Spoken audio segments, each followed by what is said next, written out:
राज कपूर की आंखें गुस्से से लाल हो रही थीं, बदन कांप रहा था। चिल्लाते हुए बबीता से वो बोले कि आज तक उन्होंने उनके बहुत से गुनाहों को, बहुत सी गुस्ताखियों को नज़रअंदाज किया है, लेकिन अब उन्होंने हद पार कर दी है। वो कुछ भी बर्दाश्त कर सकते हैं, लेकिन किसी की ज़िंदगी की पूरी कहानी को केवल एक वीडियो में समेट देना मुश्किल है, नामुमकिन नहीं। आज मैं आपके लिए बॉलीवुड की डेयरिंग डॉटर इन लॉ के नाम से मशहूर एक्ट्रेस बबीता की ज़िंदगी की पूरी कहानी लेकर आया हूँ। क्या है बबीता और उनकी बहन एक्ट्रेस साधना के बीच कट्टर दुश्मनी और उस खतरनाक शाप की कहानी। अपने फ्लॉप बेटे की सुपरस्टार पत्नी यानी अपनी सुपरस्टार बहू से क्यों नफरत करने लगे थे शोमैन राज कपूर। बबीता और राज कपूर दोनों ने कैसे किया मर्यादा का उल्लंघन और किया इस पवित्र रिश्ते को तार तार। ऐसे तमाम दिलचस्प सवालों के बेहद दिलचस्प जवाब आपको मिलेंगे सिर्फ इस एक वीडियो में। तो चलिए शुरू से शुरुआत करते हैं।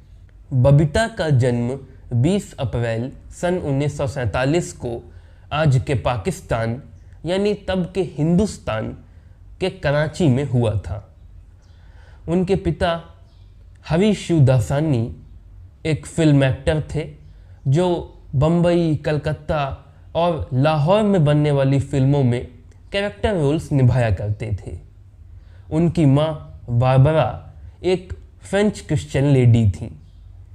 बबीता जब 3 महीनों की थी तभी देश का बंटवारा हो गया। कौमी दंगों की आग कराची को जलाने लगी। उनका परिवार अपना सब कुछ गंवाकर बामुश्किल जान बचाकर कराची से भाग गया। वो लोग बम्बई में बस गए। वहाँ उनके बहुत से दोस्त थे ही। बबीता बम्बई में ही बड़ी होने लगी। 18 साल की थी जब उन्होंने अपनी स्कूलिंग पूरी की। उनके पिता अब उनके लिए एक अच्छा सा कॉलेज ढूंढने लगे, लेकिन बबीता ने मना कर दिया, क्योंकि बबीता के मुताबिक वो कॉलेज पढ़ना ही नहीं चाहती थी। वो तो बिल्कुल अपने पिता की तरह फिल्मों में एक्टिंग करना चाहती थी। बबीता ये कह ज़रूर रही थी, लेकिन उनके पिता समझ गए कि असल में वो उनके नहीं, अपनी बहन के नक्शे कदम पर चलना चाहती हैं, उनके जैसा बनना चाहती हैं। दरअसल बबीता की चचेरी बहन साधना उस समय तक हिंदी सिनेमा की मशहूर अदाकारा बन चुकी थी। साधना कट हेयर स्टाइल पूरे देश में फैशन बन चुका था, लेकिन फिर भी उनके पिता का कहना था कि कॉलेज की पढ़ाई भी ज़रूरी है, पर बबीता मान ही नहीं रही थी। आखिरकार बेटी की मनुहार के आगे उनके पिता हार गए। उन्होंने उनके लिए कॉलेज की तलाश बंद कर दी और फिर अगले 6 महीनों के लिए अपने घर को ही स्कूल बना डाला, एक्टिंग स्कूल। वो खुद बबीता को अभिनय की बारीकियां सिखाने लगे। जब बबीता अदाकारी में पक गई, तब उन्होंने खुद मशहूर प्रोड्यूसर डायरेक्टर जीपी सिप्पी के सामने बबीता का एक स्क्रीन टेस्ट ऑर्गेनाइज किया। बबीता ने बहुत ही उत्साह के साथ शुरुआत की। अभी पहला सीन भी पूरा नहीं हुआ था कि जीपी सिप्पी उठ गए और वहाँ से चली गए।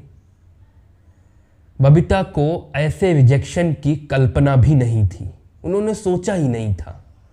उनका दिल टूट गया, बहुत रोई वो उस दिन। लेकिन अगले दिन हैरान हो गई जब उनके पास एक फ़ोन आया। फ़ोन पर थे जीपी सिप्पी, और जीपी सिप्पी ने बबीता से पूछा कि क्या वो अगले 15 दिनों में उनकी अगली फिल्म राज की शूटिंग शुरू कर सकती हैं बतौर हीरोइन। बबीता चौंक गई, लेकिन कल तो उन्होंने उन्हें रिजेक्ट कर दिया था। तब जीपी सिप्पी बोले कि उठ जाने का मतलब उन्हें रिजेक्ट करना नहीं था। उठ तो वो इसलिए गए थे कि उतना ही देखकर वो श्योर हो गए थे कि बबीता आने वाले वक्त में इंडस्ट्री की सुपरस्टार बनेंगी, और उनको लेकर जो उनको फिल्म बनानी है वो उसकी तैयारियों के लिए जल्दी जल्दी चले गए। बबीता की तो खुशी का ठिकाना नहीं रहा। इस फिल्म में उनके हीरो थे राजेश खन्ना। इस फिल्म की शूटिंग के दौरान ही उनको उनकी दूसरी फिल्म भी मिल गई, लेकिन संयोग ऐसा बना कि राज की शूटिंग और मेकिंग में कुछ इश्यूज हो गए, जिसकी वजह से उनकी दूसरी फिल्म पहले रिलीज़ हो गई। इस तरह साल 1967 में रिलीज़ होने वाली फिल्म 10 लाख से बबीता ने अपना बॉलीवुड डेब्यू किया। पहली फिल्म हिट हो गई। इससे बॉलीवुड में बबीता के चर्चे होने लगे। अगली फिल्म राज बुरी तरह फ्लॉप हो गई, तो लोग फब्तियाँ कसने लगे कि वो तो तुक्का था, वन टाइम वंडर। ऐसे लोगों के मुंह पे ताले लग गए जब साल 1968 में फिल्म फर्ज रिलीज़ हुई। इस फिल्म में बबीता और जितेंद्र की जोड़ी को बहुत पसंद किया गया। ये फिल्म सुपर डुपर से भी ऊपर बम्पर हिट हुई। यह आप इस वाक्य से समझ सकते हैं। इस फिल्म में एक गाना था, बड़ा मशहूर गाना, आज भी सुनने में बहुत अच्छा लगता है। हम तो तेरे आशिक हैं सदियों पुराने, चाहे तू माने चाहे न माने। जब ये फिल्म अपनी सिल्वर जुबली पूरी करने को थी, तब सेंसर बोर्ड ने इस गाने के कुछ स्टेंजास काट दिए। बवाल मच गया, रोना पिटना मच गया। खूब हल्ला होने के बाद आखिर सेंसर बोर्ड ने फिर से इस गाने के सारे स्टेंजास वैसे के वैसे जोड़ दिए और इस फिल्म को 25 हफ्ते एक्स्ट्रा दिए रन करने के लिए। कहते हैं कि इस फिल्म के बाद हिंदी सिनेमा का हर कलाकार बबीता के साथ काम करने के लिए बेकरार हो उठा। इसके बाद बबीता ने पीछे मुड़कर नहीं देखा। फर्ज के बाद बबीता ने किस्मत, कब, क्यों और कहाँ, पहचान, जीत, अनमोल मोती, डोली, हसीना मान जाएगी, तुमसे अच्छा कौन है, एक श्रीमान एक श्रीमती जैसी कई फिल्मों में देवानंद, शम्मी कपूर, शशि कपूर, मनोज कुमार, धर्मेंद्र, राजेश खन्ना, राजेंद्र कुमार जैसे बॉलीवुड के बड़े बड़े कलाकारों के साथ काम किया। साल 1969 की बात है। राज कपूर का बर्थडे पड़ा। शोमैन अपने बर्थडे पर शानदार दावत देने के लिए पूरे बॉम्बे में मशहूर थे। इस बार इस दावत में बबीता ने भी शिरकत की। इस दावत में ही उनकी मुलाकात हुई राज कपूर के सबसे बड़े बेटे रणधीर कपूर से, जिन्होंने बात बात में उन्हें बताया कि असल में उनको याद हो न हो, लेकिन ये उन दोनों की पहली मुलाकात नहीं है। कुछ साल पहले संगम फिल्म के सेट पर बबीता अपने पिता हवि के साथ आई थीं और रणधीर भी वहाँ मौजूद थे, क्योंकि वो राज कपूर के साथ वहाँ गए थे। रणधीर के मुताबिक तब स्कूल बॉय के तौर पर स्कूल की ड्रेस पहने हुए उन्होंने बबीता को पहली बार देखा और तभी से बबीता उनके दिल में बस गई। पहली ही मुलाकात में ऐसी बात सुन बबीता हैरान हो गई, लेकिन धीरे से इसी साफ गोई और रणधीर की चार्मिंग पर्सनैलिटी से बबीता बहुत इम्प्रेस हो गई। धीरे से ये दोनों डेट करने लगे। बबीता के दोस्त बताते हैं कि बबीता प्रोफेशनली जितनी अच्छी थी, वो उतनी ही पैशनेट गर्लफ्रेंड भी थी। हर शाम को जब अपनी आराम कुर्सी पर उनका इंतज़ार करते करते डब्बू सो जाया करते थे, तब वो चुपके से वहाँ से गुजरते हुए सीधे बाथरूम में चली जाती और अपना सारा मेकअप उतार देती, क्योंकि डब्बू को वो पसंद नहीं आता था। 3 साल तक डेट करने के बाद अब बबीता रणधीर से शादी करना चाहती थी, लेकिन रणधीर हिचक रहे थे, संकोच कर रहे थे। ऐसे में बबीता ने उन्हें अल्टीमेटम दे दिया कि या तो वो उनसे शादी करे या फिर यह रिश्ता तोड़ दें, ख़त्म कर दें, लेकिन प्लीज़ उन्हें टेकिंग फॉर ग्रांटेड ना समझें। डब्बू को ये बात चुभ गई। रणधीर किसी भी कीमत पर बबीता को खोना नहीं चाहते थे, इसलिए वो सोचने लगे कि आखिर क्या किया जाए। उन्हीं दिनों वो फिल्म कल आज और कल पर काम कर रहे थे। ये उनकी डायरेक्टोरियल डेब्यू फिल्म थी। इस फिल्म में उनके पिता राज कपूर और दादा पृथ्वीराज कपूर भी काम कर रहे थे। रणधीर को आइडिया सूझा। उन्होंने इस फिल्म में बबीता को अपनी हीरोइन के तौर पर चुन लिया और इस फिल्म की शूटिंग के दौरान बबीता को पूरे कपूर परिवार से मिलवा दिया। राज कपूर इस रिश्ते से खुश नहीं थे, क्योंकि वो नहीं चाहते थे कि एक एक्ट्रेस कपूर खानदान की बहू बन जाए। इसलिए उन्होंने और उनकी पत्नी कृष्णा ने रणधीर को बहुत समझाया, लेकिन रणधीर तो कसम खा चुके थे कि शादी करेंगे तो बबीता से ही। आखिरकार बेटे की जिद के आगे राज कपूर हार मान गए। वो इस रिश्ते के लिए राजी हो गए, मगर इस शर्त पर कि शादी के बाद बबीता अपना फिल्म करियर छोड़ देंगी, क्योंकि कपूर खानदान का ये रिवाज है कि कपूर खानदान की बहू बेटियां फिल्मों में काम नहीं करती। इस शर्त को सुनकर बबीता को गुस्सा आया, क्योंकि उनका मानना था कि फिल्मों में काम करना कोई जुर्म थोड़ी है, कुछ गलत थोड़ी है जो बहू बेटियां नहीं कर सकती। लेकिन चूंकि बात कैरियर और रणधीर में से एक को चुनने की थी और रणधीर के बिना वो रह नहीं सकती थी, इसलिए उन्होंने ये शर्त मान ली। 6 नवंबर सन 1973 को राज कपूर के पैतृक निवास पर रणधीर और बबीता की शादी हुई और इसके बाद रिलीज़ होने वाली फिल्म सोने के हाथ बॉलीवुड में बबीता की आखिरी फिल्म बन गई।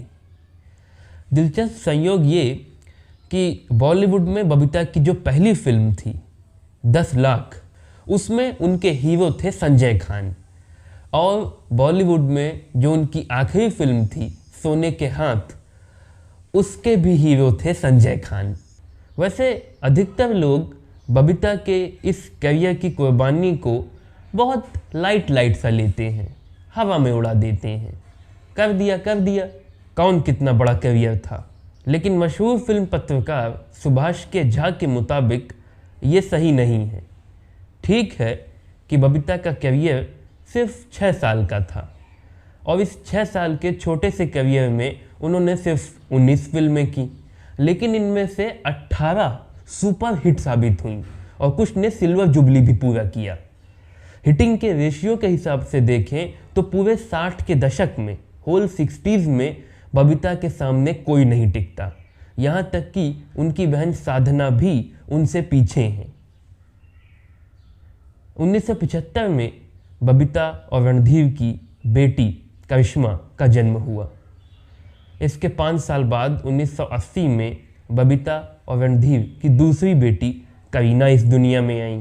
करिश्मा और करीना में फ़र्क बस इतना है कि करीना के इस दुनिया में आते आते रणधीर और बबीता के रिश्तों में खटास आने लगी थी।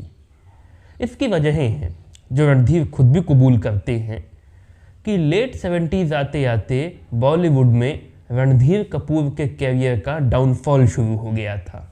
उनकी फिल्में लगातार फ्लॉप हो रही थीं और 1980 के बाद तो रणधीर कपूर बॉलीवुड की फ्लॉप एक्टर्स की लिस्ट में शुमार हो गए।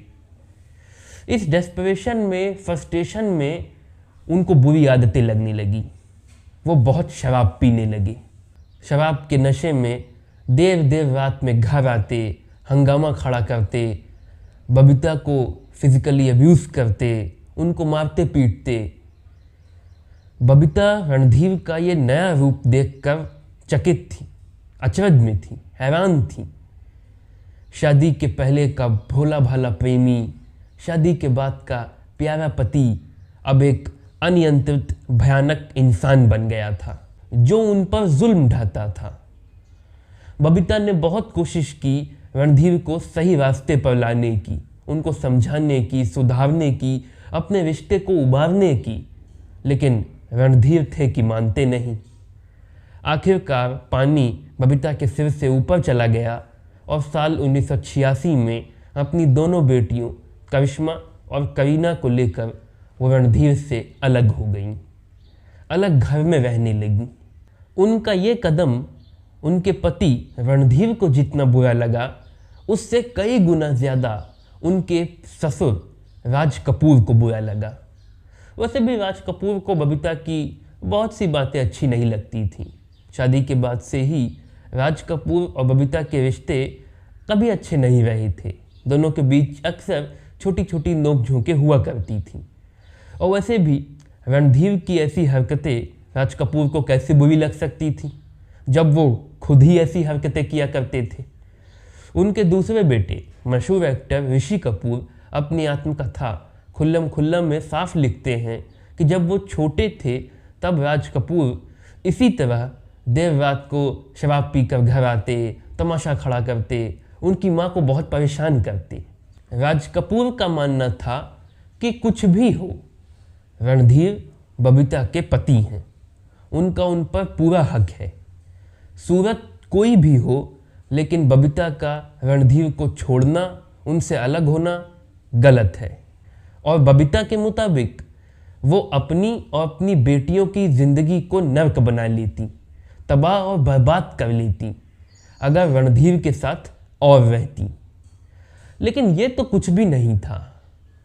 कपूर खानदान में असली भूचाल तो तब आया जब उड़ते उड़ते उनको खबर लगी कि बबीता अपनी बड़ी बेटी करिश्मा को फिल्म एक्ट्रेस बनाने की कोशिश कर रही हैं। कपूर परिवार में तो तूफान आ गया, क्योंकि कपूर खानदान की तो ये रीत थी कि उसकी बहू बेटियां फिल्मों में काम नहीं करती थीं, तो करिश्मा कैसे कर सकती हैं, बबीता ऐसी गुस्ताखी कर कैसे सकती हैं। कपूर खानदान के कुछ करीबी सोर्स बताते हैं कि इसके बाद राज कपूर बबीता के घर पहुंचे। उनके साथ उनकी पत्नी कृष्णा और बेटे रणधीर भी थे। राज कपूर की आंखें गुस्से से लाल हो रही थीं, बदन कांप रहा था। चिल्लाते हुए बबीता से वो बोले कि आज तक उन्होंने उनके बहुत से गुनाहों को, बहुत सी गुस्ताखियों को नज़रअंदाज किया है, लेकिन अब उन्होंने हद पार कर दी है। वो कुछ भी बर्दाश्त कर सकते हैं, लेकिन अपने परिवार की इज्जत से खिलवाड़ नहीं। कपूर खानदान के नियमों को तोड़ना उसकी बेइज्जती करना है। कपूर परिवार की ये रवायत है कि उसकी बहू बेटियां फिल्मों में काम नहीं करती और ना ही करेंगी। इस बात पर बबीता भी भड़क उठी, क्योंकि बबीता का कहना था कि ये रवायत ही घटिया है। ये कपूर परिवार की चीप सोच को दर्शाती है। बबीता के मुताबिक अभिनय तो एक कला है, कोई पाप थोड़े है कि जिसे लड़कियां नहीं कर सकती, बहू बेटियां नहीं कर सकती। और अगर इतना ही बड़ा पाप है तो पीढ़ियों से कपूर खानदान के मर्द किस मुंह से अलग अलग फिल्मों में अलग अलग हीरोइनों के साथ, एक्ट्रेसेस के साथ काम करते रहते हैं। इस तरह ये तू मैं एक बड़ी खतरनाक बहस में तब्दील हो गई। कपूर खानदान के कुछ करीबी सोर्स बताते हैं कि इस बहस के दौरान राज कपूर और बबीता ने एक दूसरे को ऐसी ऐसी बातें कहीं, कुछ ऐसी हरकतें की जो ससुर और बहू के इस पवित्र रिश्ते की मर्यादा का उल्लंघन करने वाली थीं, रिश्ते को तार तार करने वाली थीं। बहरहाल राज कपूर ये धमकी देकर घर से निकले कि उनके रहते करिश्मा एक्ट्रेस नहीं बन सकेंगी। कपूर परिवार के कुछ करीबी सोर्स बताते हैं कि राज कपूर वैसे तो बबीता को कभी पसंद नहीं करते थे, लेकिन इस घटना के बाद वो ओपन दसियों लोगों के सामने कहा करते थे कि अब तो उन्हें बबीता से नफरत हो गई है, नफरत। राज कपूर की धमकी का असर भी दिखने लगा जब पूरे बॉम्बे के किसी एक्टिंग स्कूल ने करिश्मा को एडमिशन देने के लिए हाँ नहीं कही। लेकिन बबीता भी धुन की पक्की थी। वो करिश्मा को घर पर ही एक्टिंग की ट्रेनिंग देने लगी, बिल्कुल वैसे जैसे उनके पिता ने उनको दी थी। हालांकि बबीता के लिए ये ज़्यादा मुश्किल था, क्योंकि घर परिवार की पूरी जिम्मेदारियां सिर्फ उनके ही कंधों पर थीं, क्योंकि कपूर परिवार की ओर से, रणधीर की ओर से एक पैसा, एक तिनके की भी मदद नहीं मिलती थी। इसीलिए करिश्मा और करीना का बचपन बहुत कठिनाइयों में गुजरा। बबीता इस दौर में अपना बिजनेस खड़ा करने की कोशिश कर रही थी। इसी सब के बीच एक्टिंग की ट्रेनिंग भी देना बहुत टफ था ये सब। लेकिन ये बबीता की कोशिशों और उनकी मेहनत का ही नतीजा था कि साल 1991 में आखिरकार फिल्म प्रेम कैदी से करिश्मा कपूर ने बतौर हीरोइन बॉलीवुड में अपना डेब्यू किया और इसके बाद पूरे 90 के दशक की सबसे मशहूर और कामयाब एक्ट्रेसेस में से एक बनी। इससे कपूर खानदान का वो भंत भी टूटा। सालों पुरानी वो रवायत भी चकनाचूर हुई कि कपूर खानदान की बहू बेटियां फिल्मों में काम नहीं करती। कपूर खानदान की बेटी करिश्मा कपूर फिल्म एक्ट्रेस बन गई। करिश्मा की ही राह पर चलते हुए उनकी छोटी बहन करीना ने भी रेफ्यूजी फिल्म से अपना बॉलीवुड डेब्यू किया और 2000 के दशक की वो बड़ी मशहूर एक्ट्रेस बनी। लड़कियों के बीच जीरो फिगर बॉडी शेप, इसका ट्रेंड पूरे देश में करीना की वजह से ही शुरू हुआ। वैसे बबीता की अपनी देवरानी एक्टर ऋषि कपूर की पत्नी नीतू कपूर के साथ बबीता की बिल्कुल नहीं बनती थी, ज़रा भी नहीं। 36,000 का आंकड़ा था दोनों के बीच। बबीता के दोस्तों के मुताबिक उसका एक सबसे बड़ा कारण ये था कि दोनों के ख्यालात बहुत अलग थे। जहाँ एक और बबीता कपूर परिवार की रूढ़ियों की खिलाफत करती थी, उन पर नाराज़ होती थी, वहीं नीतू हमेशा उनके आगे नतमस्तक रहती थी। इसलिए दोनों एक दूसरे को फूटी आँख नहीं सुहाती थी। लेकिन ये हालात बदल गए साल 2003 में। करिश्मा कपूर की शादी पड़ी और बबीता खुद कार्ड लेकर इनवाइट करने के लिए नीतू कपूर के घर पहुंची। ये कदम बबीता ने आगे बढ़ाया था बीच की दीवार को तोड़ने के लिए, दूरी को मिटाने के लिए। नीतू ने भी इस कदम की अहमियत को समझा और आगे बढ़कर बबीता को गले लगा लिया और इन दोनों के बीच की सारी खटास दूर हो गई। हालांकि इस घटना पर बहुत से लोग कहते हैं कि जिस तरह बबीता ने अपनी देवरानी नीतू कपूर के साथ अपने संबंधों को ठीक किया, वैसे ही अपनी बहन साधना के साथ अपनी दुश्मनी को भी ख़त्म कर देती। लेकिन साधना को तो बबीता अपना आइडल मानती थी। उनको ही तो देखकर उन्होंने भी एक्ट्रेस बनने का सपना देखा था। फिर इन दोनों बहनों के बीच दुश्मनी कैसे हो गई? बात काफ़ी पुरानी है, जब राज कपूर बबीता और रणधीर के रिश्तों को लेकर उधेड़-बुन में थे, असमंजस में थे। तब एक दोपहर लंच करते वक्त बगल में बैठी साधना से राज कपूर बोले कि बबीता को समझा दो, एक साथ दो नावों पर पैर रखने की कोशिश ना करें। सिनेमा में बड़ी एक्ट्रेस बनना और कपूर खानदान की बहू बनना एक साथ नहीं हो सकता, क्योंकि कपूर खानदान की बहू बेटियां फिल्मों में काम नहीं करती। ये बात साधना को बुरी लगी, क्योंकि उनका मानना था कि फिल्मों में काम करना कोई गंदी बात थोड़ी है, कोई गुनाह, कोई जुर्म थोड़े है। तो उन्होंने राज कपूर से कहा कि अगर आप ऐसा ही सोचते हैं कि लड़कियों को फिल्म में काम नहीं करना चाहिए, तो फिर आप आज सुबह मेरे साथ फिल्म की शूटिंग क्यों कर रहे थे? इस बात पर राज कपूर भड़क उठे और वहाँ से चले गए। बातें जब फैलती हैं ना, तो एक कान से निकलकर 15वें कान तक पहुँचते पहुँचते उनका स्वरूप बदल जाता है, कुछ और ही बन जाती हैं। यही हुआ इस मामले में। कहते हैं कि जब बबीता को राज कपूर और साधना के बीच हुई इस झड़प का पता चला, तो उनको ऐसा लगा कि साधना ने राज कपूर से उनकी बुराई कर दी है, साधना ने राज कपूर को उनके खिलाफ भड़का दिया है। साधना की ही बातों के कारण राज कपूर उनके सामने ऑप्शन रख रहे हैं कि या तो अपना करियर या तो रणधीर। इस वजह से बबीता मन ही मन साधना से कुढ़ गई। कुछ दिनों बाद एक रिश्तेदार की शादी में दोनों बहनों की मुलाकात हुई। छत पर साधना बबीता को अकेले में रणधीर और उनके रिश्तों को लेकर समझाने लगी, तो बबीता ने तंज भरे अल्फाजों में कहा, हाँ तुम तो समझाओगी ही और सब समझेंगे, क्योंकि तुम सबसे बड़ी हो, हम सब में सबसे बड़ी, सबसे ज़्यादा पैसे कमाती हो। इस पर साधना ने चौंक कर कहा कि इसमें पैसे कमाने की बात कहाँ से आ गई? तुम मेरी छोटी बहन हो, मेरी औलाद की तरह हो, तुम्हारा भला सोचना, तुम्हारी फिक्र करना मेरा हक है, मेरा फ़र्ज़ है। इस बात पर बबीता ने तंज भरी हंसी हंसते हुए कहा,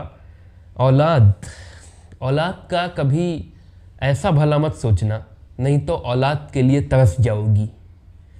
ये कहकर बबीता रो पड़ी और वहाँ से चली गई। इतनी बड़ी बात बबीता ने बात की बात में कह दी थी कि साधना 2 मिनट के लिए तो जैसे पत्थर बन गई। इसके बाद हुआ ये कि साधना वाकई में ज़िंदगी भर माँ नहीं बन सकी। इसका कारण जो भी हो, लेकिन साधना ने तो बबीता की काली ज़ुबान से निकले शाप को ही वजह माना। इस वजह से दोनों बहनों में ऐसी खटकी कि फिर कभी न बनी। सब जानते हैं कि साधना ने अपनी ज़िंदगी का आखिरी वक्त कितनी कठिनाई, कितने कष्टों में गुजारा, लेकिन मजाल है कि बबीता ने एक बार भी उनकी मदद की हो, उनका हाल पूछा हो। यहाँ तक कि वो तो उनके अंतिम संस्कार में शिरकत करने भी नहीं पहुँची। इस वजह से बहुत से लोग बबीता पर बेफर पड़े थे, उनकी आलोचनाएं की थी।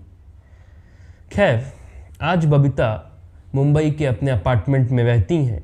उनकी दोनों बेटियां करिश्मा और करीना महीने 1.5 महीने पर उनके पास आती हैं, कुछ कुछ दिन उनके साथ गुजारती हैं, रहती हैं। दिलचस्प ये भी है कि पति रणधीर कपूर के साथ बबीता के रिश्ते अब उतने ख़राब नहीं रहे।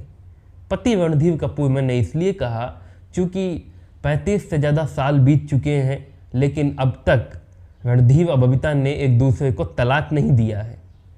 वैसे रिश्ते सुधरने की शुरुआत हुई थी 2003 में करिश्मा कपूर की शादी में।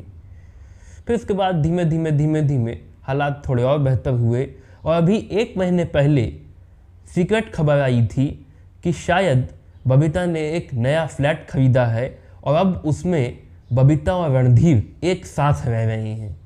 अपने पेरेंट्स के रिश्तों की इतनी बेहतरी से दोनों बेटियां करिश्मा और करीना बहुत खुश हैं। वो खुश रहें, बबीता और रणधीर खुश रहें, आप खुश रहें, इसी दुआ के साथ एक्ट्रेस बबीता की ज़िंदगी की कहानी यहीं पर फ़िलहाल ख़त्म होती है।